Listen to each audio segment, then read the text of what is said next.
Hey guys, tonight we're stepping back in time. Not to a grand battlefield or a king's opulent court, but into the biting, unforgiving chill of a Viking winter. We're going to explore a world where survival wasn't a given. Where the line between life and a frozen, silent end was as thin as the ice on a ford. Forget the horned helmets and the glorious raids for a moment. We're talking about the raw, domestic reality of simply making it through a single, brutally cold day in a place like Norway or Iceland around the 9th century. You'll soon discover that your modern-day winter inconveniences a delayed train, a high heating bill, the existential dread of putting on cold jeans are a world away from the sheer, relentless grind of a Norse winter. This is a journey into the heart of the Longhouse, into the smoke, the stories, and the strategies that kept a civilization alive against the odds. It's a story of grit, ingenuity, and why, if we're being honest, you probably wouldn't last 24 hours. Now, dim the lights. Maybe turn on a fan for that soft background hum, and let's ease into tonight's journey together. And as always, if you don't mind, I'd love to know where in the world you are tuning in from and what time it is for you. It's a true delight to see our community of history lovers grow. You wake up, but not because of a gentle alarm or the warm glow of morning sun. You wake up because the cold has finally won the nightly battle against your threadbare wool blanket. It's a deep, gnawing cold that has seeped up from the packed earth floor, through your straw mattress and into your very bones. The first sensation is the sharp sting of frigid air in your nostrils. Your breath hangs in front of your face in a pale, ghostly cloud. This isn't the romantic, crisp winter air of postcards. This is a hostile presence, an enemy that has spent the entire night trying to claim you. You're inside a Viking longhouse, the central structure of any Norse settlement. It's a long, narrow building, perhaps 60 or 70 feet in length, with curved walls that make it look a bit like an overturned boat from the outside. Sturdy, timber-framed structure. Its walls are made of wattle landoba, a lattice of woven sticks smeared with a mixture of clay, animal dung, and straw.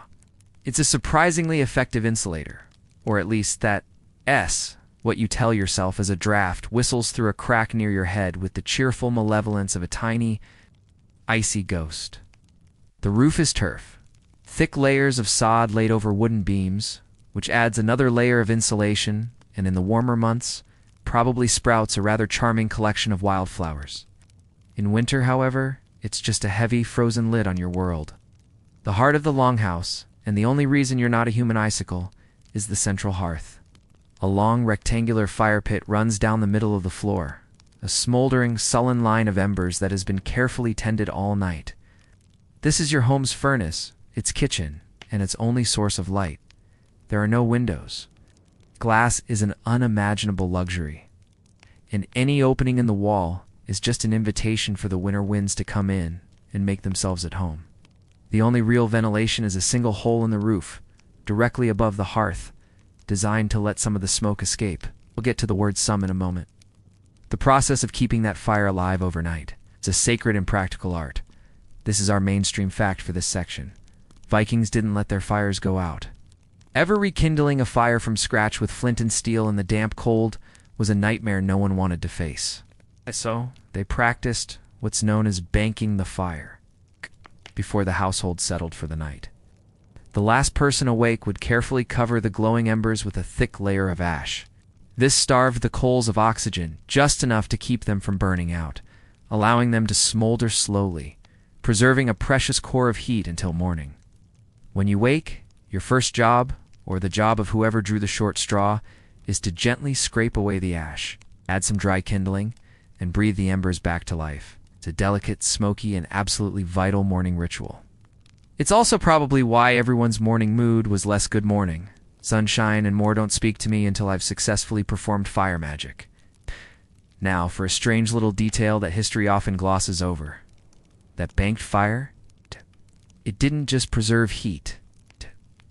It also created a very specific kind of morning air quality. As the embers smoldered under the ash, they released a steady, low-level stream of carbon monoxide and other fumes. Combined with the breath of a dozen family members and probably a few goats who were brought inside to avoid freezing, the air in a sealed longhouse by morning was potent. It was thick, heavy, and carried the rich, complex bouquet of stale smoke. unwashed bodies, livestock, and last night's fish stew. It's a small miracle anyone woke up at all, and not just because of the cold. You'd think they would have prioritized a bit more airflow. But when the alternative is freezing, you learn to appreciate the unique aroma of communal survival. This leads us to a fascinating academic debate. For decades, historians and archaeologists painted a grim picture of the Longhouse interior, describing it as a perpetually dark, smoke-filled cavern, where respiratory illnesses were rampant and life was a miserable, soot-stained affair. The conventional wisdom, based on the simple design of a central hearth and a single smoke hole, was that these homes were almost unlivable by modern standards. You couldn't see, you could barely breathe, and you probably spent most of your time coughing. A popular joke among historians was that the Vikings were so tough because their lungs were basically charcoal by age 15. However, recent experimental archaeology has challenged this narrative. Researchers have built replica longhouses, meticulously following ancient construction techniques, and lived in them to study the airflow and environment. What they discovered was a surprisingly sophisticated, if subtle, ventilation system. The curved shape of the roof, the placement of the doors at either end, and the thermal dynamics of the fire itself created a natural convection current. The heat from the fire would rise, drawing smoke with it toward the roof hole. Simultaneously, the cooler, denser air from the ends of the longhouse would flow in along the floor, pushing the smoke upwards and creating a relatively clear layer of air in the lower part of the room where people actually lived and slept. It wasn't perfect, and it was probably still quite smoky by our standards. But it wasn't the choking hellscape once imagined. The debate now is less about if they could breathe, and more about how cleverly they engineered their homes to do so without any written architectural plans. It seems the Vikings didn't just endure the smoke, they managed it, turning a simple design into a functional, if fragrant, living machine. So you lie there in the semi-darkness, breathing in that thick, smoky air, knowing that this is the best it's going to get until spring, now that the fire is sputtering back to a semblance of life, casting long, dancing shadows across the curved walls. The real challenge begins, leaving the relative sanctuary of your bed. Your bed, it should be noted, is not a private, cozy affair. It's a wooden bench, a raised platform built along the wall of the longhouse, shared with at least 3 other family members. Privacy is a concept that hasn't been invented yet, or if it has, nobody in this village has heard of it. Your mattress is a sack filled with straw that has been compressed by months of use into a lumpy, unforgiving mat. The mainstream historical fact is that this was the standard for Norse sleeping arrangements. These platforms, sometimes separated by simple wooden partitions for the most important family members, served as both beds by night and benches by day. It was an efficient use of space, but not exactly a recipe for a restful night's sleep. You've spent the night curled up, fighting for your share of the animal hide blanket, reindeer or sheepskin, most likely which are warm, but also stiff, heavy, and smell faintly of their previous owner. You try to move, but you're wedged between a snoring uncle on your left and your younger sister on your right, who has an uncanny ability to kick in her sleep. Getting out of bed is less of an action and more of a delicate extraction. You swing your legs over the side, and your bare feet meet the packed earth floor. The shock of the cold is immediate and violent, a physical jolt that shoots up your legs and makes you gasp. The floor is a treacherous landscape in the dim light, littered with discarded rushes, stray bits of bone from last night's meal, and the occasional sleeping dog that will not appreciate being stepped on. You move carefully, your body already aching from the cold in the awkward sleeping position. Your joints feel like they're filled with sand. You're only 25, but in this world that's well into adulthood. And your body keeps a careful tally of every hard day's labor and every freezing night. Now, for a truly strange and counterintuitive detail about your morning routine. Despite the grime, the smoke, and the general lack of modern amenities, you are obsessed with hygiene. Popular image of the Viking as a dirty, disheveled brute is largely a fiction created by the people they raided who probably weren't in a complimentary mood. Archaeological finds from all over the Viking world have uncovered an astonishing number of personal grooming tools, tweezers, razors, ear spoons, and most importantly, intricately carved combs made of bone or antler. You have a small leather pouch containing your own set. It's one of your most prized possessions. Before you even think about breakfast, you find a bowl of half-frozen water near the hearth and begin your grooming. You wash your face and hands, the icy water a brutal but effective wake-up call. Then, you meticulously comb your long hair.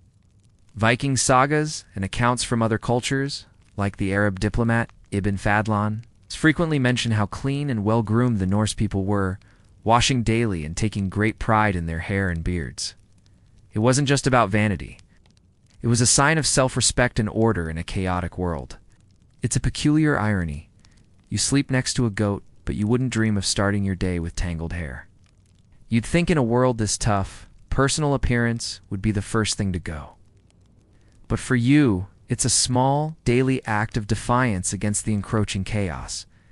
One of the few funny things about the era is that monks in England reportedly complained that the Viking men were too clean, seducing local women with their combed hair and tidy clothes. Apparently, good hygiene was considered a dangerously unfair advantage. This brings us to a compelling academic debate about the social dynamics of the Longhouse itself. As you look around at the other sleeping forms beginning to stir, you're keenly aware of your place. The debate among historians and archaeologists centers on how rigidly the social hierarchy was reflected in the physical layout of the home. The traditional view holds that placement was everything: the chieftain or the head of the family, and his immediate kin would occupy the warmest, most comfortable, and most prestigious spot, usually in the middle of the Longhouse, closest to the life-giving hearth. Their sleeping platform might be wider, more decorated, or even have the only wooden partition for a sliver of privacy. Everyone else would be arranged outwards from this center of power, their status diminishing with every foot they were from the fire. Servants and thralls, if the family owned any, would be relegated to the coldest, draftiest ends of the house, near the doors, sleeping on the floor with the less favored animals. However, a newer school of thought argues that this model might be too simplistic, especially for smaller, more egalitarian farmsteads. While the chieftains certainly held a place of honor, the nightly arrangement might have been more fluid and practical. Perhaps on the coldest nights, everyone, regardless of rank, huddled closer to the fire out of sheer necessity. Maybe children slept with their parents for warmth, and honored guests were given the best spot, temporarily displacing a family member. Archaeological evidence is ambiguous. While some longhouses show a clear high seat area in the center, others are more uniform. The debate suggests that Viking society, while hierarchical, was also intensely pragmatic. Status was important, but surviving the night was more important. So as you stand there, shivering in your simple linen shift to your only piece of underwear and sleepwear, you know your place. You're not at the far ends with the thralls, but you're not in the coveted central spot either. You are part of the complex, unspoken social dance that plays out every single day, even before anyone has had a sip of ale. Your position on the bench is a silent reminder of who you are, who you answer to, and how many logs you'll be expected to carry for the fire today. It's a social structure you can feel in the cold of the floor and see in the arrangement of sleeping bodies. It's not an org chart, it's a living map of power, written in blankets and snores.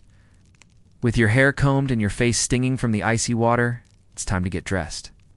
This is not a process of choosing an outfit. It's a process of assembling your personal walking insulation. Your clothes have spent the night in a wooden chest or perhaps folded at the foot of your sleeping bench, and they have absorbed the deep, penetrating cold of the Longhouse. Putting them on is like wrapping yourself in a damp, chilly fog. You start with your undertunic, a long shirt of linen or fine wool. It's what you slept in, and it's already carrying the faint, smoky scent of the hearth. Over this goes your main garment, the kirtil, a tunic made of thick, heavy wool. Wool is the miracle fabric of the Viking Age. It's warm, it's durable, and most importantly, it retains much of its insulating properties even when it gets damp from snow, sleet, or your own sweat. This is the mainstream historical fact about Norse clothing. Layering wool was the key to winter survival. You pull on a pair of simple wool trousers, cinching them at the waist with a leather belt. Your socks, if you have them, are also wool, likely made using a technique called knit binding, a form of single-needle knitting that creates a dense, warm fabric. Finally, you slip your feet into simple leather shoes, probably stuffed with a bit of extra straw or moss for insulation. The whole ensemble is functional, heavy, and incredibly scratchy. You've just accepted that a low-level full-body itch is a permanent feature of winter. Now, here's a fascinatingly strange detail about the very fabric you're wearing.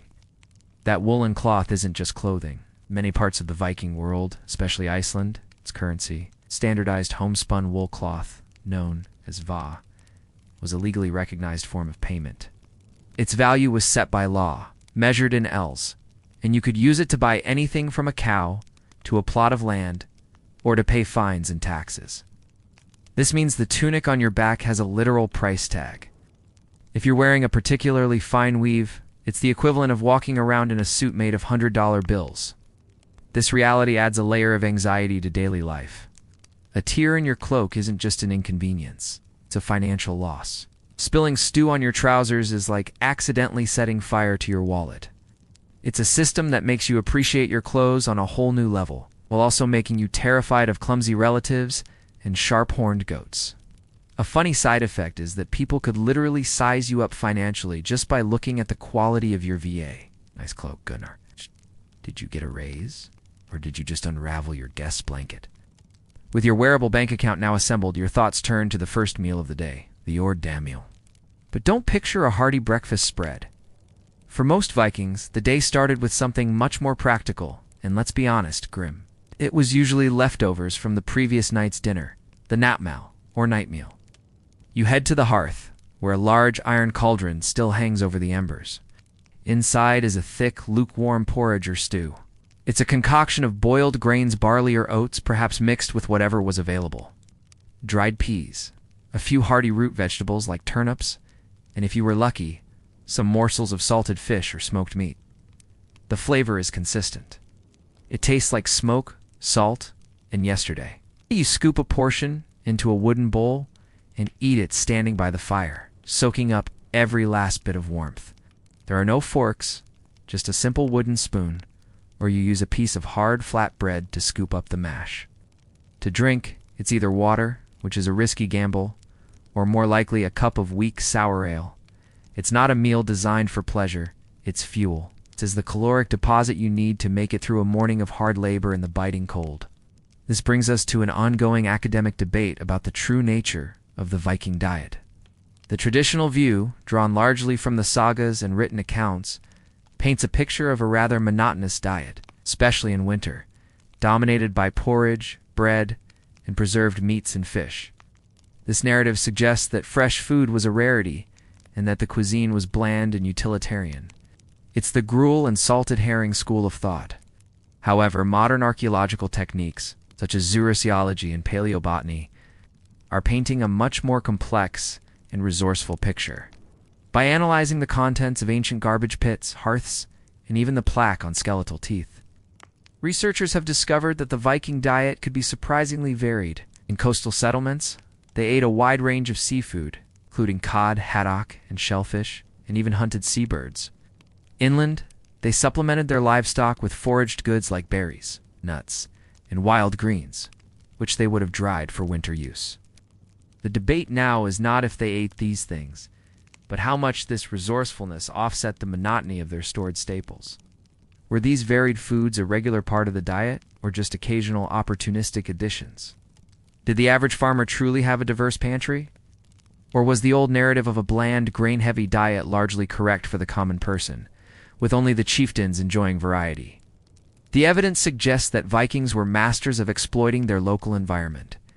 But the degree to which this translated into a consistently interesting menu is still being pieced together, one ancient fishbone at a time. For now, you finish your lumpy porridge, the taste already fading from memory. It wasn't good, but it was enough. It's time to face the cold. You pull your wool cloak tighter, brace yourself, and push open the heavy wooden door. A wall of wind and biting cold hits you instantly. The world outside is a stark, monochromatic landscape of gray skies, white snow, and the black skeletal shapes of distant trees. The air is so cold it feels sharp, a physical presence that stings your cheeks and makes the inside of your nose ache. Your job for the day is out in the frozen fields. Those are sleeping under a thick blanket of snow until the spring thaw. No, winter is the season of endless maintenance, a relentless series of chores that must be done to ensure the farmstead does and simply fall apart before the sun returns. For the men, This is the time to repair the tools that were battered during the harvest. You see your father and older brothers gathered in a sheltered part of the Longhouse, meticulously sharpening axe heads, rehandling hammers, and patching up the leather harnesses for the oxen. It's slow, patient work done with cold-numbed fingers. This is the mainstream historical fact of the Norse winter. It was not a time of rest, but of preparation. Wood needs to be chopped and stacked, a constant, back-breaking task that never truly ends. Fishing nets, essential for the coming seasons, need to be mended. A painstaking process of retying knots and patching holes with a bone needle. In a world without hardware stores, every tool is precious, and keeping them in working order is a matter of life and death. If an axe handle splits in the spring, there's no quick replacement. There's only the handle you failed to carve during the long, dark winter. As a woman, your world is dominated by the rhythmic, hypnotic work of textile production. You join your mother and sisters at the warp-weighted loom, a large, upright wooden frame that leans against one of the Longhouse walls. For hours, you pass the shuttle back and forth, your fingers expertly guiding the weft thread through the warp. The silence broken only by the soft thump-thump of the clay weights that hold the threads taut. You are spinning wool into yarn, weaving yarn into cloth, and mending the clothes that are slowly disintegrating on your family's backs. It's a cycle as endless as the winter itself. You take a ripped tunic, its fabric worn thin, and painstakingly patch it with a scrap of cloth from a garment that is even more beyond repair. It's a world of making do, of turning old into less old, of holding back entropy with a needle and thread. You'd think all this repetitive work would be mind-numbing, and it is, but it's also a form of meditation. A way to keep your hands busy and your mind from dwelling on the gnawing hunger in your belly or the endless darkness outside. You could probably patch a hole in a cloak with your eyes closed, which is good because most of the time you're doing it in near darkness. This brings us to a strange, often overlooked detail of winter life: the constant smoky glow of the soapstone lamp. With daylight lasting only a few precious hours, artificial light was a necessity. Your main source of light, aside from the central fire, is a small, shallow bowl carved from soapstone, a soft rock that's easy to shape. Inside this bowl is a pool of rendered animal fat or fish oil, with a wick, probably made of dried moss or a piece of twisted linen, floating in the middle. These lamps, sometimes called sea bones, provided a flickering, sputtering light enough to see the person next to you, but not much else. They also produced a thick, greasy smoke and a smell that can only be described as ancient fish fry. The job of trimming the wicks and refilling the lamps with rancid fat is a constant, unpleasant chore. The light is poor, the smell is worse, and the soot settles on everything you face. Your clothes, the walls covering your entire world in a thin, greasy film. It's the price you pay for not spending 18 hours a day in absolute darkness. It's a small, smelly victory, but a victory nonetheless. The relentless nature of these chores leads to an interesting academic debate. Did Vikings have any concept of leisure time during the winter, or was life just an unbroken cycle of work and survival? The traditional narrative portrays a grim existence, where every waking moment was dedicated to tasks essential for staying alive.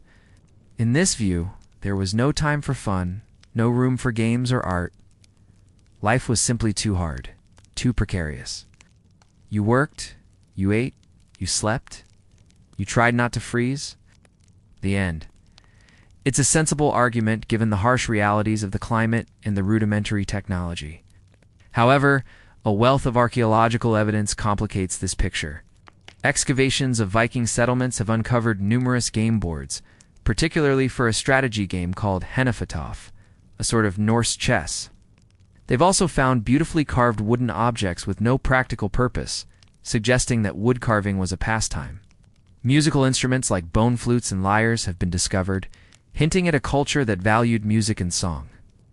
The sagas themselves, which were oral traditions long before they were written down, were born from the long winter nights, with skilled storytellers, or skalds, entertaining the household with epic tales of gods and heroes.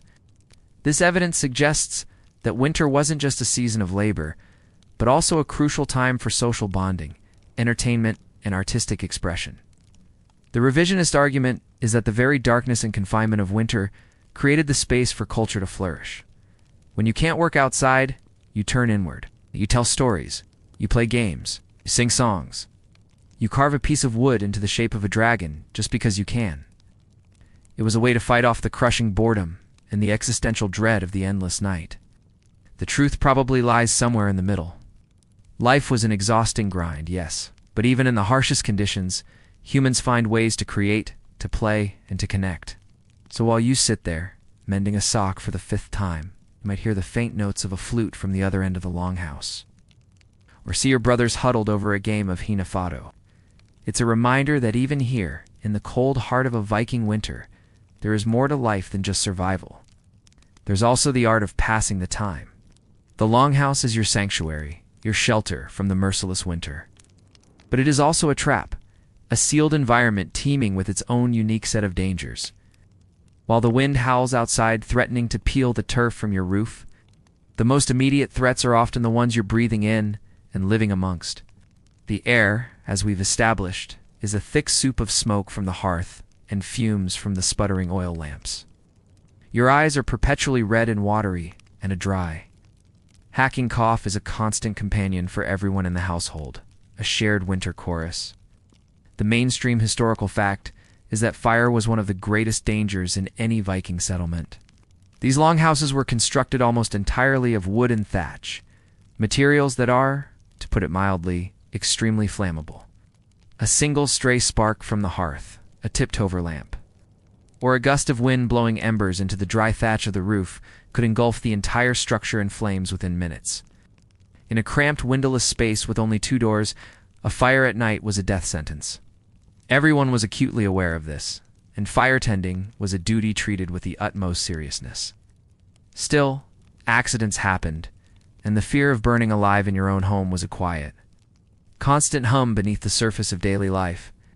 Adding to the rich tapestry of indoor hazards is a strange and deeply Norse life. You share your home with your livestock. During the most brutal stretches of winter, cattle, goats, and sheep are brought inside to keep them from freezing to death in the fields. Often, they are housed in a separate partitioned-off section at one end of the longhouse, but in smaller homes. The line between the human and animal living quarters is blurry at best. You might wake up to find a goat thoughtfully chewing on the edge of your blanket. This practice makes perfect sense from a survival standpoint. The body heat from these large animals helps to warm the entire longhouse, a kind of living, breathing, and very fragrant furnace. It also keeps your most valuable assets, the animals that provide milk, wool, and meat, safe from predators and the elements. However, the downside is ... everything else. The smell is overpowering, a ripe mix of manure, damp fur, and animal breath that permeates every corner of the house. The floor becomes a minefield of droppings. And, most significantly, it creates a perfect environment for the transmission of zoonotic diseases. Illnesses that jump from animals to humans. You might love your family cow, but you are also breathing in everything she's breathing out, all day and all night. It's a level of closeness that modern farmers would find horrifying, but for you, it's just Tuesday. One of the less heroic realities of the era is that you probably knew your animals better than some of your distant relatives. Having shared a roof and your personal space with them for months on end, this brings us to a complex academic debate concerning the overall health and hardiness of the Viking people. The popular image, fueled by the sagas, is of a race of superhumanly tough individuals, tall, strong, and resilient, capable of shrugging off wounds and enduring incredible hardship. The traditional historical narrative often supported this, portraying the Vikings as a robust people hardened by a challenging environment. However, modern bioarchaeology, the study of human skeletal remains, is telling a different, more painful story. Analysis of skeletons from Viking-era grave sites reveals a population riddled with chronic ailments. Arthritis was rampant, even in young adults, the result of a lifetime of grueling physical labor. Dental health was atrocious, with widespread evidence of cavities, abscesses, and severe tooth wear from a gritty diet. Parasitic infections were common, a direct result of poor sanitation and living in close quarters with animals. The current debate is not about whether Vikings were tough, they undoubtedly were, but about whether their legendary hardiness was a reflection of good health or a testament to their ability to simply endure immense chronic pain. Were they healthy, or were they just exceptional at suffering? The revisionist view argues that the average Viking lived with a host of painful, debilitating conditions that would send a modern person straight to the emergency room. Their short life expectancy, traditionally blamed on a violent lifestyle, may have had just as much to do with the slow grind of disease, infection, and the physical toll of their environment. They weren't necessarily healthier than other medieval populations. They were just as worn down by the daily struggle. This new perspective forces us to reconsider what toughness really meant. It wasn't about being immune to pain. It was about getting up, day after day, with aching joints, a throbbing tooth, and a stomach full of parasites, and still having the strength to mend a net or chop a pile of wood. The real Viking saga wasn't written on battlefields. It was written in their bones, a silent record of pain endured. So as you sit there coughing in the smoke and trying to ignore the goat staring at you from across the room, you are a living embodiment of this debate. Survivor, yes, but one whose body is a roadmap of the high cost of that survival. The meager daylight, a pale, watery wash of gray, has already begun to fade, and it's only mid-afternoon. In the heart of a Scandinavian winter, darkness is not a visitor. It is the landlord. It arrives early, stays late, and settles over the landscape with a heavy, profound silence. This endless night, stretching for 17 or 18 hours a day, does more than chill your bones. It seeps into your mind. The world shrinks to the flickering orange circle cast by the hearth, and beyond that small island of light, the great. Oppressive dark is filled with unseen things, the howl of the wind, the cry of a wolf, and the creak of timber groaning under the weight of snow and ice. This psychological pressure, the sheer crushing monotony of the gloom, is as great a threat as the cold itself. This is where the true magic of the Viking winter begins. This is the mainstream historical fact that defines the Norse cultural soul. Winter was the season of stories. When the physical world contracted, the world of the imagination expanded. The long, dark hours were filled with words with the great sagas and epic poems passed down orally from one generation to the next. You huddle closer to the fire, the day's work of mending and carving done, and listen as the chieftain, or the oldest member of the family, begins to speak. The stories are of gods and giants, of trickster, Loki, and mighty Thor, of Odin's quest for wisdom and the inevitable. Chilling prophecy of Ragnarok, the twilight of the gods. These tales are not just entertainment. They are a cultural lifeline.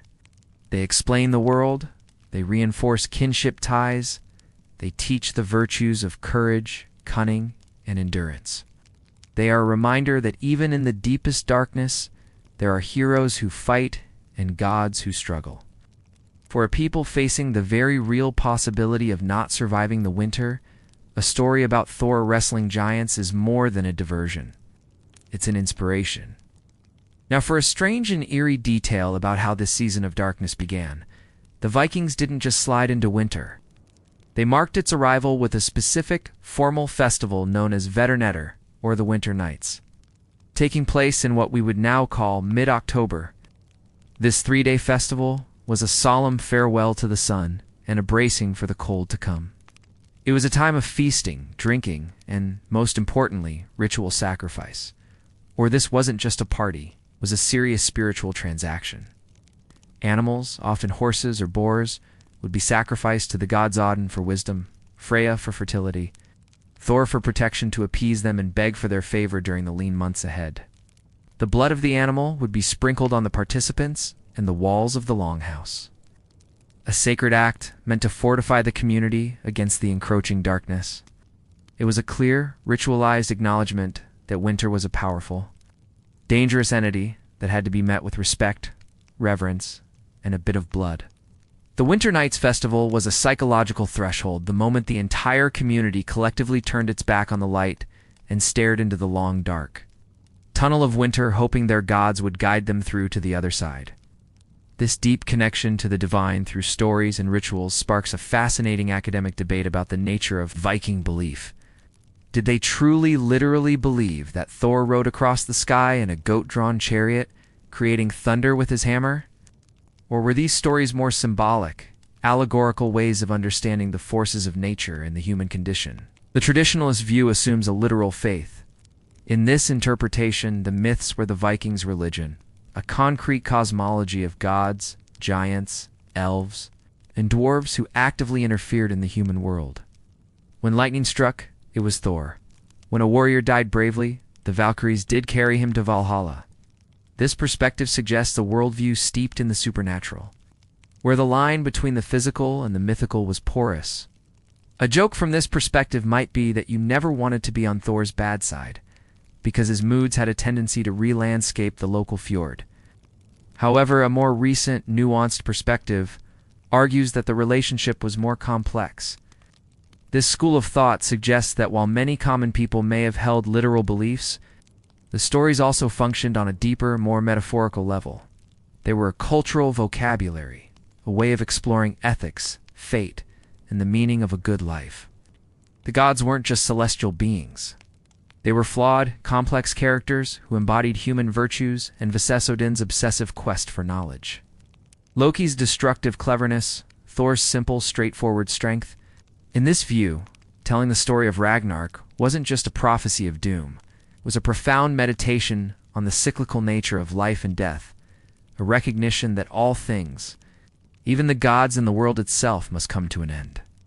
This would make the Viking worldview less of a dogmatic religion and more of a philosophical framework, one that used myth to grapple with the biggest questions of existence. The stories were true not because they happened, but because they explained why things happened. For you sitting by the fire, the distinction is probably moot. As the storyteller's voice rises and falls, painting pictures of Asgard and Jotunheim in the smoky air, the stories feel real. They are a shield against the dark, a thread connecting you to your ancestors and your gods. They are the light you make when the sun has abandoned you. As winter deepens and the snow piles up against the wattle and daub walls, the world outside becomes a frozen, silent wasteland. The time for foraging is long past, and the livestock now sheltering inside with you are a dwindling resource to be managed with extreme care. Your survival now depends entirely on what you manage to preserve during the frantic, sun-filled days of autumn. The Viking larder is not a place of delicate flavors or culinary variety. It is a testament to the brutal efficiency of salt, smoke, and cold air. This is the mainstream historical fact that underpins winter life. Food preservation was not a hobby. It was the most important technology they had. Meat from the autumn slaughter, pork, mutton, and the occasional precious beef is heavily salted and hung from the smoky rafters of the Longhouse. Fish, especially cod and herring, are gutted and either packed in barrels of salt or, more commonly, hung out to dry in the freezing wind until they become as hard and light as a piece of wood. This is stockfish, a staple of the Norse diet, a protein-rich food that can last for years if kept dry. It's also so tough you usually have to beat it with a hammer and soak it for days before it's remotely edible. Your dairy products have also been transformed. Milk is turned into sour, tangy skyr, a yogurt-like cheese, or pressed into hard, salty cheeses that can withstand the long months of storage. It's a diet of powerful, aggressive flavors, intensely salty, intensely smoky, intensely sour. You don't eat for pleasure. You eat to stay alive. Now, let's venture into a truly strange and legendary corner of the Norse pantry. A dish born of extreme necessity and even more extreme bravery, the fermented Greenland shark. This is a delicacy primarily from Iceland, a place where survival often meant getting very, very creative. The problem with the Greenland shark is that its flesh is poisonous when fresh, loaded with high concentrations of urea and trimethylamine oxide, which act as a kind of natural antifreeze for the creature in the frigid Arctic waters. Eating it fresh would cause symptoms similar to a terrifyingly extreme form of drunkenness, followed by, well, death. But the Vikings, through what must have been some truly harrowing trial and error, figured out a solution. They would gut the shark, bury it in a shallow pit of gravel and sand, place heavy stones on top to press out the poisonous fluids, and leave it to ferment for 6 to 12 weeks. After this underground ordeal, they would dig it up, cut it into strips, and hang it to dry for another several months. The result is a food with an ammonia-rich smell so overpowering it's been described as public bathroom and a taste that challenges the very definition of edible. Yet, This process rendered the poison inert and created a protein source that could sustain a community through the harshest of winters. It's a powerful testament to their resourcefulness. When life gives you poisonous sharks, you learn to make poisonous shark jerky. It's a culinary tradition that makes you wonder about the first person who tried it. Their level of hunger must have been legendary. This practice of burying food for preservation leads to a fascinating archaeological and historical debate surrounding another unusual find: bog butter. Across Ireland, Scotland, and Scandinavia, archaeologists have unearthed large caches of butter, sometimes weighing up to 50 pounds, buried deep within peat bogs. The butter is often packed in wooden containers or wrapped in animal hides and can be thousands of years old, yet is remarkably well preserved due to the unique chemistry of the bog's temperature, low oxygen, and high acidity. The debate centers on a simple question: why did they do it? The practical explanation is that this was a form of ancient refrigeration. A bog is a perfect place to store dairy products long term, protecting them from spoilage without the need for salt. It was a way to create a surplus during the summer months and have a reliable source of fat and calories during the winter. This argument holds that bog butter was simply a practical part of the ancient food economy. However, other scholars argue that there might have been a ritualistic component. The placement of these caches, often in remote or significant locations, suggests they might have been votive offerings. Gifts to the gods or spirits of the earth, perhaps, to ensure a good harvest, the health of the livestock, or a mild winter. In this view, burying a valuable commodity like butter was a sacred act, a way of giving back to the land. The food wasn't just being stored, it was being offered. The fact that some bog butter appears to have been of lower quality, or was never retrieved, lends credence to the idea that its purpose wasn't purely for consumption. The truth is likely a mixture of both. It was a clever, practical method of preservation that was also steeped in the spiritual beliefs of the time. It was a way to feed the body while also nourishing the soul of the community. A perfect blend of the pragmatic and the profound. For you, gnawing on a piece of rock-hard stockfish, the idea of a giant buried treasure of butter sounds like a beautiful dream, regardless of who it was meant for. As the winter drags on, the greatest challenge is no longer just the cold or the hunger. It's the other people. When 24 of your closest relatives, in-laws, and assorted farmhands are trapped inside a single smoky room for months on end, tempers fray. The same stories get told one too many times. Your uncle's snoring becomes a personal declaration of war.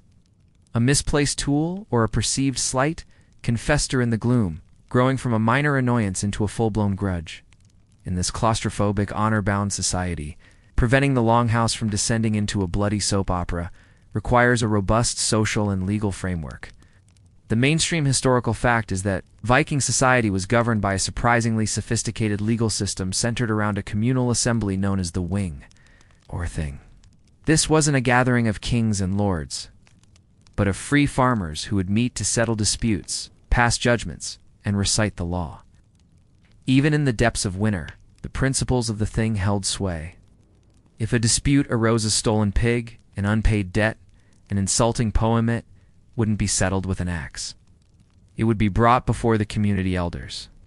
The law itself wasn't written down for much of the Viking Age. It was memorized and recited by a highly respected figure known as the law speaker. Justice was a public performance, a way of reinforcing the rules that held the community together. A verdict might involve paying a fine in silver or VA, and failing to comply could result in being declared an outlaw. A social death sentence that was often a prelude to a real one. It was a system that valued order and consensus, recognizing that an unresolved feud was like a spark in a tinder-dry house. Now, for a strange and intimate social practice that helped bind this tense world together, the tradition of fostering. It was common for Viking families to send their children to be raised or fostered in another household. A son might be sent to live with his maternal uncle to learn the skills of a warrior. Or a daughter might go to a powerful neighboring family to learn how to manage a large farmstead. This wasn't a sign of parental neglect. It was one of the most powerful social glues they had. Fostering created deep, lifelong bonds of kinship and obligation between families.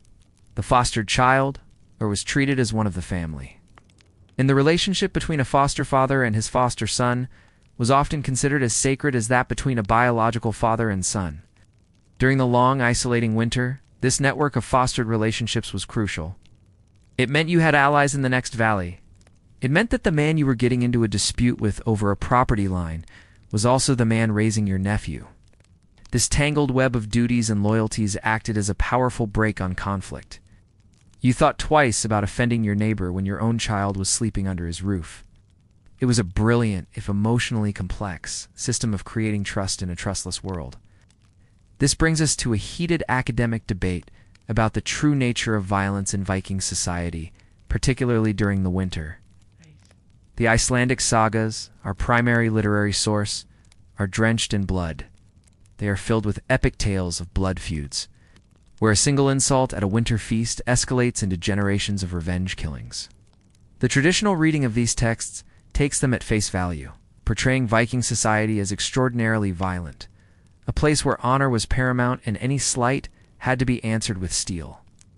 In this view, the long dark winter was a pressure cooker, a time when old grudges and new irritations boiled over into bloodshed in the close confines of the Longhouse. You might get through the day as chores only to be challenged to a duel because your goat looked at someone as prized sheep in a disrespectful manner. However, a more critical perspective from many modern historians and archaeologists suggests this view might be skewed. The sagas were written down centuries after the events they describe and were intended as dramatic literature, not objective history. They likely exaggerated the violence for entertainment, focusing on the most dramatic and bloody conflicts while ignoring the countless, mundane disputes that were settled peacefully at the thing. This revisionist argument posits that winter, far from being a time of increased violence, was a time when cooperation was most essential. A blood feud that wiped out half your workforce was not just a tragedy, it was a suicidal act in the face of starvation and cold. In this interpretation, the social pressure to maintain peace and order would have been immense. The community simply could not afford the luxury of a feud when everyone's survival depended on working together. The debate continues. Was the Longhouse a tinderbox of honor-bound violence waiting to explode? Or was it a place where the absolute necessity of cooperation forced a pragmatic, if tense, peace? For you, as your cousin Eric drunkenly recounts for the 10th time the tale of how his grandfather was cheated out of a silver arm ring, you feel the tension of both truths. You know the law of the thing and the bonds of fostering are holding your world together. But you also know that one more misplaced word could make this long, dark night a great deal bloodier. The Longhouse, your supposed shelter, has become a breeding ground for sickness. With everyone packed together, sharing the same smoky air, and with ventilation being a generous term for the crack in the roof. A simple cough can travel through the household faster than a juicy piece of gossip. And in the depths of a Viking winter, a simple cough is rarely simple. It's the ominous opening act for something much worse. The mainstream historical fact is that Viking medicine was a complex mixture of practical, herbal knowledge and deep-seated magical beliefs. They didn't see a firm line between the physical and the supernatural. An illness could be caused by bad food, a cold wind, or an angry dwarf who lived under a nearby rock and was displeased with your singing. When someone fell ill, the response was twofold: the practical. They had a decent working knowledge of herbal remedies. Women, as the managers of the household, were the primary healers, using plants passed down through generations. Yarrow might be used to stop bleeding, meadowsweet for fevers, and a poultice of mashed onions for infections. It was a kind of folk medicine born from centuries of trial and error. But if the herbs didn't work, it was time to call in spiritual backup. This often involved rituals, chants, or carving protective runes. They believed that words and symbols had tangible power. Carefully spoken charm could drive out a sickness self, or a rune carved onto a piece of wood could restore a person's strength. Healing wasn't just about treating the body. It was about rebalancing the unseen forces that governed the world. If your uncle starts coughing violently, your mother might first give him a tea made of thyme. But if he doesn't improve, she's probably going to whisper a chant to Thor under her breath while sharpening an axe, just to let the illness know it's not welcome here. This brings us to a truly strange and powerful figure in Norse society: the Volva. A Volva was a seeress, a shaman, a woman who practiced a powerful and sometimes feared form of magic known as seer. She was a wanderer, traveling from farmstead to farmstead, offering her services in exchange for food and lodging. If a mysterious illness struck a longhouse in the dead of winter, an illness that defied all herbal remedies, the community might send for a vulva. Her arrival was a major event. She would be given the high seat, the place of honor, and treated with immense respect. She would perform a ritual, often involving a special staff, a high platform, and a chorus of women singing specific chants to help her enter a trance. In this state, she could commune with spirits, see into the future, and diagnose the cause of the mysterious ailment. Perhaps the sickness was a curse laid by a rival family. Perhaps a local land spirit, a vitir, was offended. The Viviva's job was to find the source and prescribe a spiritual cure, which might involve a specific sacrifice, a complex ritual, or the creation of a powerful amulet. These women wielded immense power, operating outside the normal social structures of men and chieftains. They were both feared and revered, a last resort when the world of the explainable had failed.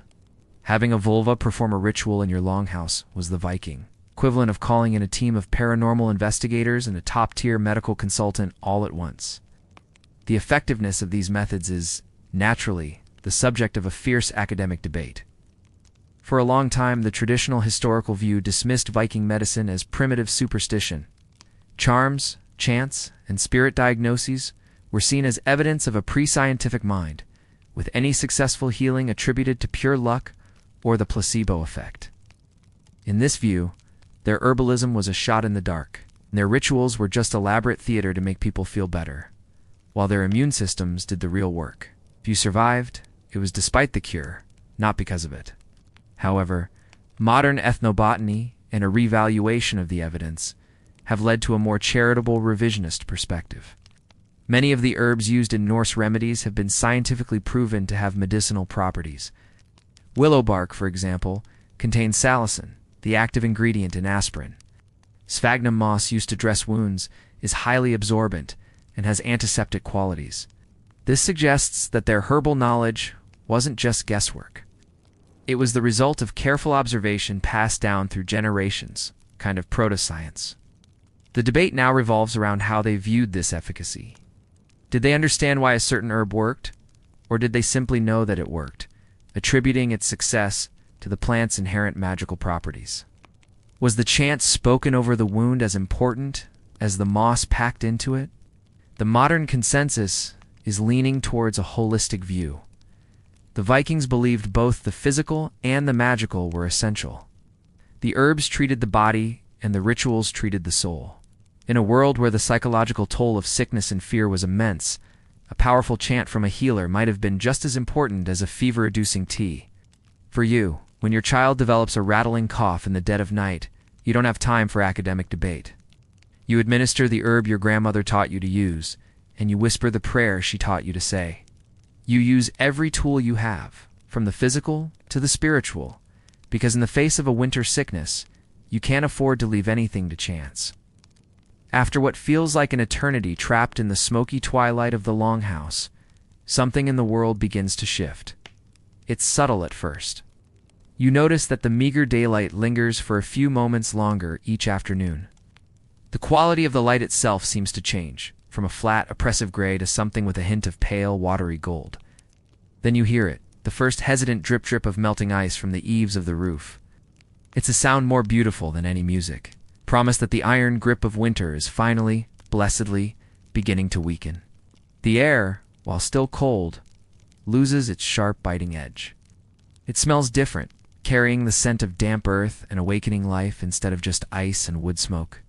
For people who have been living by the dim, sputtering light of fish-oiled lamps, this return of the sun is nothing short of a religious experience. The relief that washes over the household is a tangible thing. The deep, collective gloom that had settled over everyone during the darkest months begins to lift. Tempers soften, laughter, a sound rarely heard during the depths of winter, starts to echo through the Longhouse again. This brings us to a strange but psychologically potent detail of Norse life, the very real phenomenon of winter sickness, or what we might call cabin fever, while not a formal diagnosis. The sagas and folklore hint at a kind of madness or profound melancholy that could settle upon individuals and communities after months of darkness. confinement, and social friction. They spoke of people becoming winter sad or shadow sick. It was a recognized affliction, a spiritual and mental exhaustion born from the endless night. The first signs of spring weren't just a practical relief, they were a cure. The return of the light was the return of sanity. You can see it in the faces around youth, a easing of tension in your father's jaw, the genuine smile on your mother's face as she looks towards the door. The simple act of being able to step outside without facing a wall of frozen wind feels like a liberation. The official end of this long ordeal is marked by a celebration. This is the mainstream historical fact that signals the turning of the seasons. A spring festival, known in some sources as Varblot, or was a time to thank the gods for surviving the winter and to ask for their blessing for the season of growth, trade, and raiding that lay ahead. Or sacrifice would be held not with the grim solemnity of the Veternetter, but with a joyous, explosive energy. The community would gather, and the chieftain or a priest would offer a prized animal to the gods, perhaps the first healthy calf of the new season. The meat would then be cooked and shared in a communal feast, a welcome change from the endless diet of dried fish and salty pork. There would be drinking, singing, and games. It was a festival of victory. Victory over the darkness, the cold, and the ever-present threat of starvation.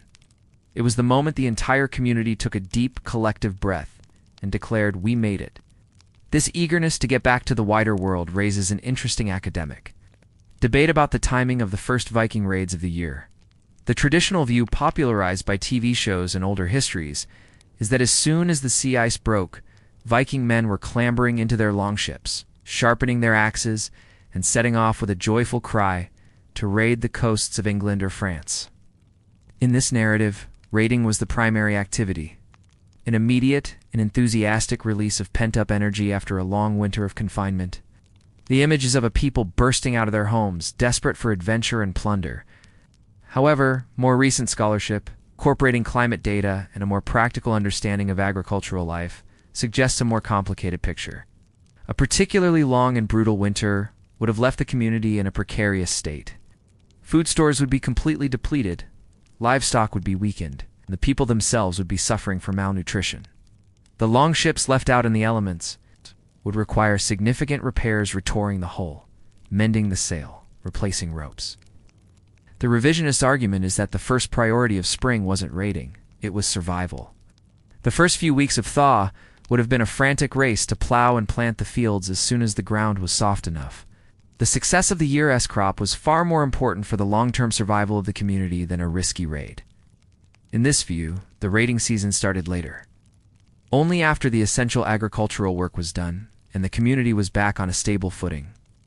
The debate then is one of priorities. Was it plunder first, or planting? The answer likely varied depending on the wealth and location of the community.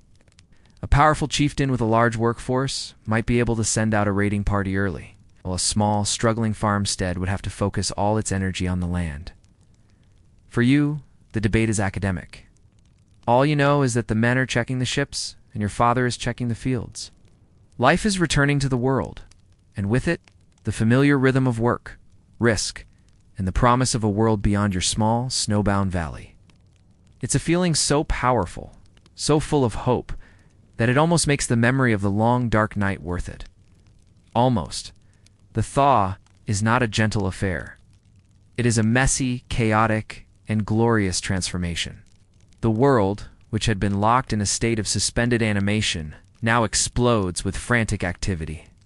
The snow melts away, revealing a landscape of thick, sucking mud near the river. Once a solid sheet of ice, now groans and cracks, breaking apart into churning, angry flows that grind against the banks.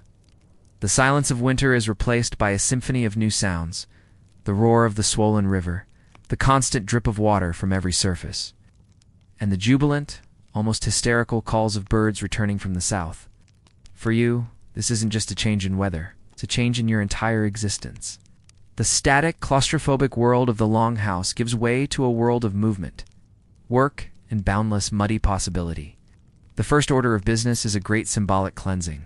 After months of being sealed in with smoke, animal dung, and the accumulated grime of a dozen people, the Longhouse is, to put it politely, an olfactory nightmare. The mainstream historical fact is that the first days of spring were dedicated to a massive house cleaning. You and the other women fling open the doors, letting the fresh, cold air rush in and chase out the stale funk of winter. The old, trampled rushes on the floor, now a compressed, filthy mat of muck and mystery, are shoveled out and burned in a great smoldering pile. The walls are scrubbed, the sleeping benches are cleared, and for the first time in months, a real honest-to-goodness breeze flows through the house. It's a ritual of purification, a way of washing away the sickness, darkness, and despair of the season that has just passed. You'd think the smell of burning garbage would be unpleasant. But after what the house smelled like 5 minutes ago, it's basically perfume. This leads to a strange, almost ceremonial detail of the spring cleaning, the fumigation. To truly purify the space and drive out any lingering evil spirits or sickness from the winter, it was common to burn bundles of juniper. The sharp, clean, resinous smoke was believed to have protective properties. The women of the household would walk through the Longhouse, waving smoking juniper branches into every corner.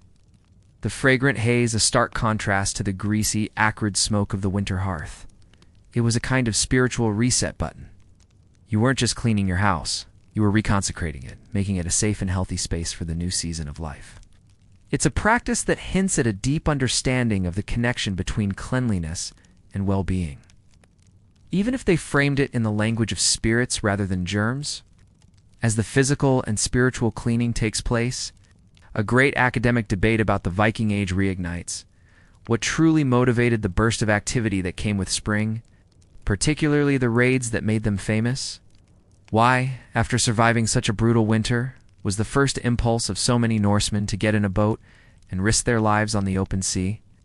The traditional theory, often called the land hunger model, argues that it was a matter of grim necessity. Scandinavia was a harsh land, with limited arable soil. As the population grew, there simply wasn't enough land to support everyone. Younger sons who wouldn't inherit the family farm had a stark choice: starve quietly at home, or seek their fortune abroad through raiding and trading.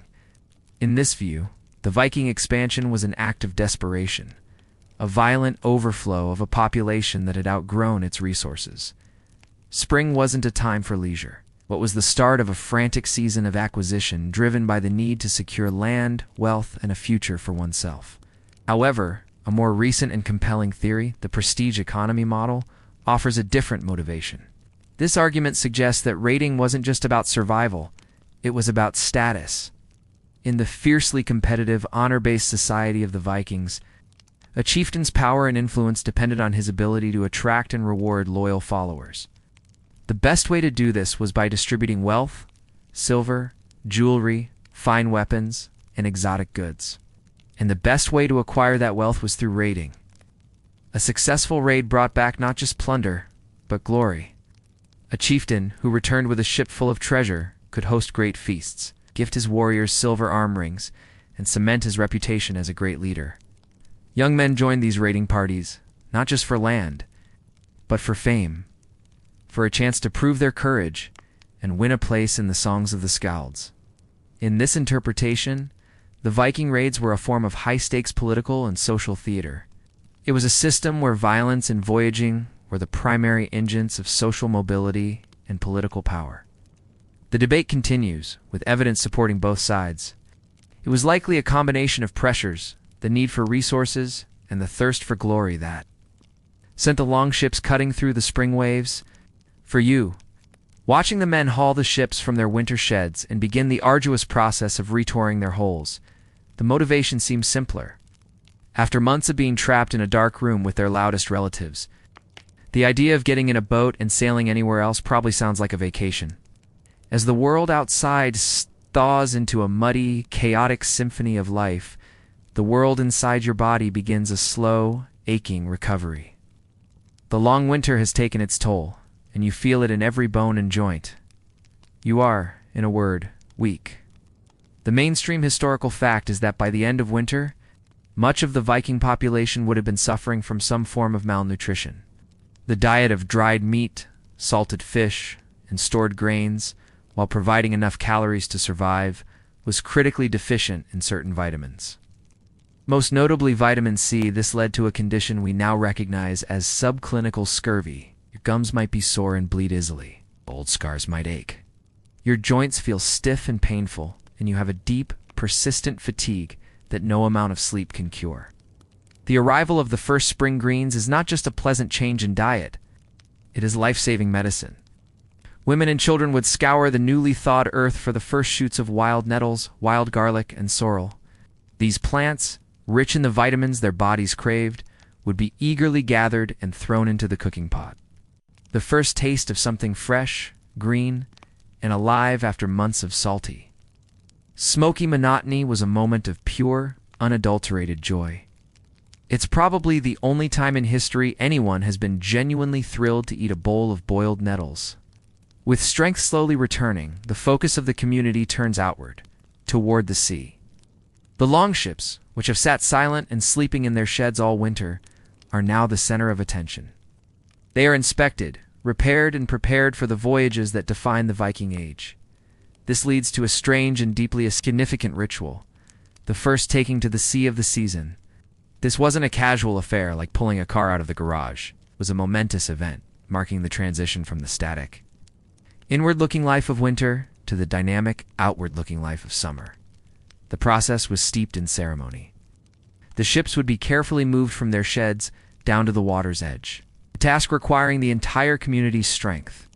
Runes for protection and good fortune might be carved into the prow. A small sacrifice, perhaps of a chicken or a libation of ale, would be made to the gods of the sea, like Injar or to Jair, the personification of the ocean itself, to ensure calm waters and a successful journey. For a young man, being part of the crew for the first voyage of the season was a rite of passage, a final step into the world of adulthood. It was a moment of immense pride, but also of great communal anxiety. As the ship was finally pushed into the icy water and the sail was hoisted to catch the first spring wind, the entire village would stand on the shore watching until the vessel was just a speck on the horizon. It was a communal act of letting go, of casting their hopes, their sons, and their fortunes out onto the unpredictable ocean. How they navigated that ocean is the subject of one of the most exciting academic debates in Viking studies. How, without modern compasses or GPS, did Norse sailors manage to cross the vast, featureless expanses of the North Atlantic, discovering Iceland, Greenland, and even North America? The traditional explanation is that they were simply masters of observation and dead reckoning. They used the position of the sun during the day and the stars, particularly the North Star, at night. They understood the migratory patterns of birds, the behavior of whales, and the subtle changes in wave patterns and watercolor that indicated they were approaching land. They even used ravens, as in the famous story of Herfna, releasing them from the ship and flying in the direction the birds took, knowing they would head for the nearest land. In this view, their navigation was an art form, an intuitive genius for reading the natural world. However, a more controversial theory centers on a mysterious object mentioned in the sagas, the Ore Sunstone. The sagas describe a magical stone that could be used to find the sun's position even on a cloudy or foggy day. Some scholars believe this refers to a type of naturally occurring crystal, like calcite or iolite, which has polarizing properties. When you look through such a crystal and rotate it, the light passing through it changes in a way that can reveal the direction of the sun, even when it's hidden behind clouds. This would have given Viking navigators a huge technological advantage, a kind of simple but effective compass. The debate rages because while the sagas mention the sunstone, no definitive archaeological example has ever been found in a clear navigational context. Critics argue it's a myth, a fantasy element in the stories. Proponents point to crystals found in Viking Age sites and argue we just have unfound one with its user manual attached yet. Was their incredible success a product of pure, unadulterated skill and natural observation? Or did they possess a secret piece of crystal technology that gave them an edge on the high seas? The question remains one of the great unsolved mysteries of the Viking Age. For you, standing on the shore, you don't care how they do it. You just pray they find their way back. The longship has vanished over the horizon, the fields are planted, and the Longhouse has been scrubbed clean of winter's grime. But the season, though officially over, leaves behind an indelible mark on your soul. Surviving a Norse winter is not an experience you simply shake off like a bit of snow. It shapes you, hardens you, and fundamentally defines your view of the world. The mainstream historical fact is that a deep sense of fatalism permeated Viking culture. They believed that every person's fate, their grog, was spun at their birth by three powerful female beings known as the Norns, who lived at the base of Yggdrasil, the world tree. Your destiny the day you would die, the manner of your death, the arc of your life was already decided. You could not change it. This wasn't a depressing or passive belief. It was liberating. If your fate was fixed, then what mattered was not what happened to you, but how you faced it. Courage, honor, and a refusal to show fear in the face of your destiny were the ultimate virtues. The brutal, unpredictable nature of winter undoubtedly reinforced this worldview.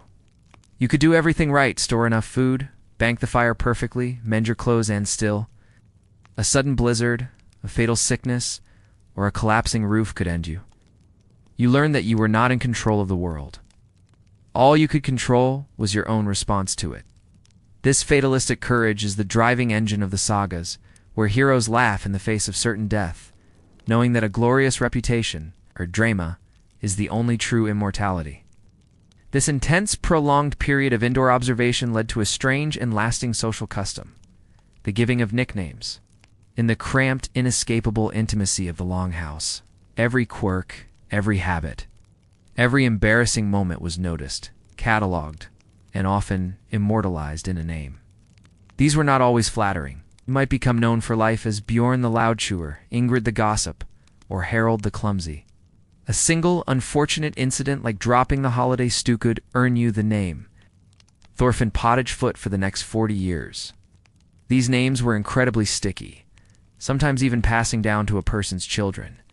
They were a form of social commentary, a way for the community to gently enforce norms and remember history. A man called Eric the Axebreaker probably wasn't a great warrior, but everyone knew the story of how he managed to shatter a perfectly good weapon on a frozen log. These winter-born nicknames became a part of a person's identity, a living, breathing record of their place in the community. Forged in the crucible of shared winter boredom, it's a system that would be horrifying today. Imagine your entire professional life being defined by that one time you microwaved fish in the office break room. The profound impact of climate on Viking life is the focus of a major academic debate that seeks to explain the very end of the Viking Age itself. The traditional explanation for why the Viking era faded around the 11th century focuses on political and social factors.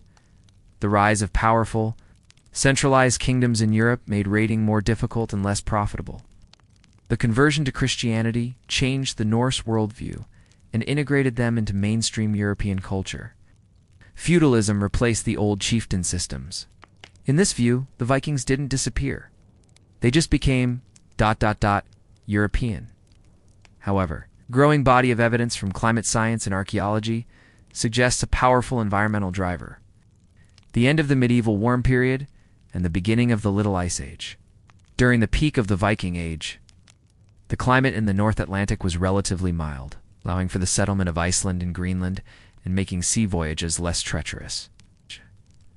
But starting in the 13th and 14th centuries, temperatures began to drop. Growing seasons in Greenland became too short to support even hardy crops.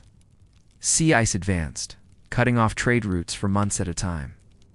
The Norse settlements in Greenland, after clinging on for centuries, eventually failed. The last written record from the Greenland colony dates to a wedding in 1408. After that, silence. Archaeological evidence shows the last settlers were malnourished and struggling, desperately to survive in an increasingly hostile environment. The debate is over how much weight to give this climate factor. Is the Little Ice Age the primary cause for the end of the Viking way of life in the North Atlantic, a slow, freezing death for their westernmost colonies? Or was it just one factor among many, a final push that exacerbated existing political and economic problems? It's a stark reminder that even a culture as tough and adaptable as the Vikings was ultimately at the mercy of the climate. They could survive a brutal winter, but they couldn't survive a brutal century of them. For you, as you watch the first green shoots push through the soil, this is a future you cannot imagine. You only know that this winter is over and you have survived. The scars it left, physical and psychological, will remain. They are the price of living in this beautiful, unforgiving land. They are the stories you will tell next winter, when the darkness comes again. The first weeks of spring are a blur of frantic, joyful labor. The mud is everywhere, clinging to your boots, your clothes, and your very soul, but no one minds. It is the mud of life, of rebirth. While the men are focused on the ships and the fields, the women and children are engaged in another critical task: finding the first fresh food. The mainstream historical fact is that the early spring diet was heavily supplemented by fishing and hunting. As the ice recedes from the rivers and fjords, fish begin to run again. Men and boys would take 2 small boats, casting nets and lines, bringing back the first fresh protein the village has tasted in months. The taste of a freshly caught trout roasted over an open fire, after a winter of relentlessly salty stockfish, is a pleasure so profound it's almost spiritual. Meanwhile, hunters would venture into the thawing forests, tracking deer and wild boar that were themselves weak and hungry after the long winter. Every catch was a celebration, a direct infusion of life and strength into a community that desperately needed it. It was a time of feasting, not on stored goods, but on the immediate bounty of the reawakening world. As the community's strength returns, the men's attention turns more seriously to the sea. The preparations for voyages, whether for trade, exploration, or raiding, begin in earnest. This leads to a strange and specific detail of the Norse language and culture: the act of going Viking. The phrase fara, which translates to go a Viking, was a very specific term. It didn't just mean sailing. It described the act of setting out on an expedition for the express purpose of plunder. It was a seasonal occupation, a recognized part of the economy and social structure. A young man didn't say, "I'm going to become a pirate." He would say, "This summer, I am going a Viking." This wasn't chaotic piracy. It was an organized, communal enterprise. A local chieftain would announce his intention to lead a voyage. Warriors would pledge their loyalty to him for the season, bringing their own weapons and gear. They would agree on how the plunder would be divided beforehand, often with the chieftain receiving the largest share and the rest distributed according to rank and skill. It was a kind of violent, sea-born startup company, with the chieftain as CEO and the warriors as shareholders, all hoping for a profitable season. The business-like approach to organizing these raids is a peculiar contrast to the brutal chaos they often unleashed on their victims. The departure of so many men for the summer season raises a crucial academic debate about the role of women in Viking society. What did the women do while the men were a Viking? The traditional view, long dominant in historical studies, presents a clear division of labor. Men were the voyagers, the warriors, the traders. Women were the domestic managers, left behind to run the farm, raise the children, and keep the home fires burning. In this model, the woman's sphere was the Longhouse and the fields immediately surrounding it. She was the anchor, the stable center around which the chaotic male world of raiding revolved. The sagas are full of powerful matriarchs who manage large estates with skill and authority, but they do so from home. This view emphasizes a society with rigid, complementary gender roles.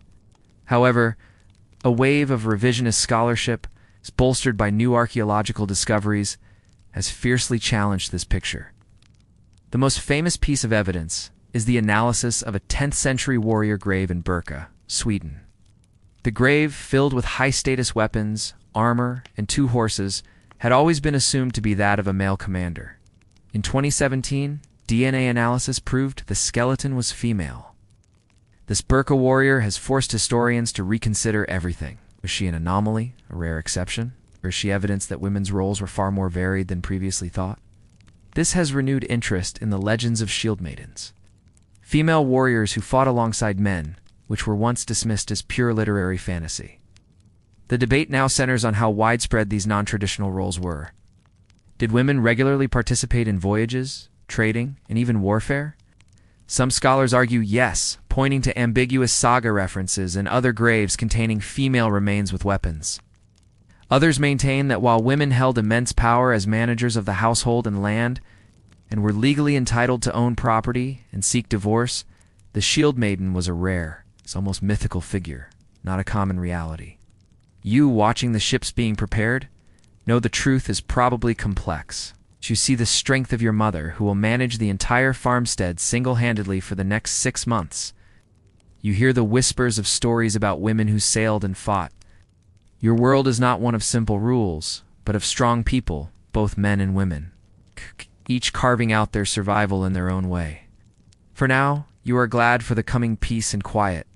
The men's departure means more work, but it also means fewer arguments over the last piece of bread and a significant reduction in the ambient snoring level of the Longhouse. The longship is gone, a fading memory on the horizon. The fields are sown, and the Longhouse feels vast and quiet. Populated now mostly by women, children, and the old men not fit for the sea. The air is warmer, the mud is slowly drying, and the world is painted in the vibrant, impossible green of spring. You have survived. You have made it through the long, dark night of the soul that was a Norse winter. Looking back, it feels like a fever dream, a story that happened to someone else. You recall the endless cycle of chores that became a form of prayer, a way to hold the world together when it threatened to fly apart. The mainstream fact of your survival is written in these very rhythms: the layered wool of your clothing, the smoky taste of the dried cod you ate for months, the carefully banked fire that was never allowed to die, and the laws of the thing that kept your claustrophobic community from tearing itself apart. You survived because of 1,000 small, ingenious strategies, a web of practical knowledge and social obligation that was as strong and as vital as the timber frame of your home. Yet winter leaves behind more than just memories of hardship. It leaves ghosts. This brings us to a final, strange, and chilling detail of the Norse worldview: the fear of the undead, the Draugr. The Draugr was not a wispy, ethereal spirit. It was a corporeal monster, the animated corpse of the dead, retaining its physical form and a malevolent, twisted version of its personality. They were supernaturally strong, could swell to enormous sizes, and often guarded the treasure buried with them. The sagas are filled with terrifying encounters with these creatures. Now, imagine a long, brutal winter. Mortality is high. The ground is frozen solid, making proper burial impossible. The dead might be stored in an outbuilding until the spring thaw. In the long, paranoid nights, with the wind howling and the house creaking, the fear of the dead not staying dead would have been a palpable, terrifying presence. The line between a respected ancestor and a monstrous Draugr waiting for the thaw was unnervingly thin. This fear shaped burial customs and reinforced the need for rituals to appease the dead, ensuring they rested peacefully and didn't come back for their favorite acts. Or for you. This entire cycle of survival, from the dread of the first frost to the relief of the first thaw, leads to the ultimate academic debate about the Viking Age itself. Was it, in the grand sweep of history, a successful and sustainable model of civilization? Or was it a brilliant, but ultimately fragile system that was destined to fail? The argument for its success is compelling. For over 3 centuries, the Norse people didn't just survive in one of the world's most challenging environments. They thrived. They developed a complex legal system, a rich literary tradition, and a trade network that stretched from Canada to Constantinople. Their shipbuilding and navigation skills were unparalleled. They were adaptable, resilient, and resourceful. In this view, the Viking Age didn't end so much as it transformed. As Norse kingdoms Christianized and integrated into the broader political landscape of medieval Europe, they were so successful that they eventually just became part of the fabric of the world they had once terrorized and traded with. However, the counterargument presents a more sobering picture. This perspective, often informed by environmental history, suggests that the Viking Age was a phenomenon made possible by a temporary climatic advantage, the medieval warm period. Their expansion into the North Atlantic, their ability to farm in Iceland and Greenland, is predicated on a few degrees of temperature. When the climate began to cool again with the onset of the Little Ice Age, their system proved unsustainable. The Greenland colony collapsed. Life in Iceland became exponentially harder. Their model, so perfectly adapted to one set of conditions, was too brittle to survive a fundamental change in the environment. In this view, the Viking Age was an incredible, explosive success, but a short-term one. They were a brilliant flash of light that burned brightly, but was ultimately extinguished by forces of nature far beyond their control. They weren't a failure, but but their way of life had a built-in expiration date, one written not in runes, but in ice cores and tree rings. For you, standing here in the greening fields of your home in Bai, with the soft, warm Vietnamese night, a world away from the frozen fjords, the debate is abstract. But for your Viking counterpart, whose story we've followed, it was life itself. She stands in the spring sunlight, her body aching but healing, her belly full of fresh fish for the first time in an age. She doesn't know about the little ice age or the grand sweep of history. She only knows the simple, profound truth that she has stared into the abyss of winter and won. She has endured. Her family has endured. Her community has endured. The victory is not abstract. It is in the warmth on her skin, the taste of fresh water, the sound of her children's laughter. It's a victory that must be won again next year and the year after that. It's a fragile, temporary, and heartbreakingly beautiful triumph. And for now, in this single, perfect moment of spring, it is enough. And so, the echoes of the Viking winter begin to fade. The sharp sting of the wind softens into a distant memory. The thick, smoky air of the Longhouse thins and clears, leaving only a gentle quiet in its wake. You've walked through the frozen fields, huddled by the precious hearth, and felt the deep, gnawing cold that was once a part of daily life. You've tasted the salty, smoky flavor of survival and listened to the ancient stories that pushed back against the endless, oppressive dark. Let the images of the past recede now, the faces of the storytellers, illuminated by the flickering firelight, the sound of the warp-weighted loom, a steady rhythm in the gloom, the sight of the first spring thaw, a muddy, glorious miracle. These were not just tales of hardship, but testaments to an unbreakable human spirit, a resilience forged in the heart of the ice. It's the strength of the community, the warmth of shared stories, the simple, profound joy of seeing the sun return. These were the true treasures of the Norse people. Let the silence of the Longhouse become your own silence. Let the warmth of your own bed be your hearth. The struggles of that ancient world are far away now, replaced by the soft, steady rhythm of your own breathing. There are no more chores to be done, no more fires to bank. There is only rest. Let go of the cold. Let go of the darkness. And drift into the peaceful, quiet sleep you have earned. The story is over. The winter has passed. Rest now. Rest well.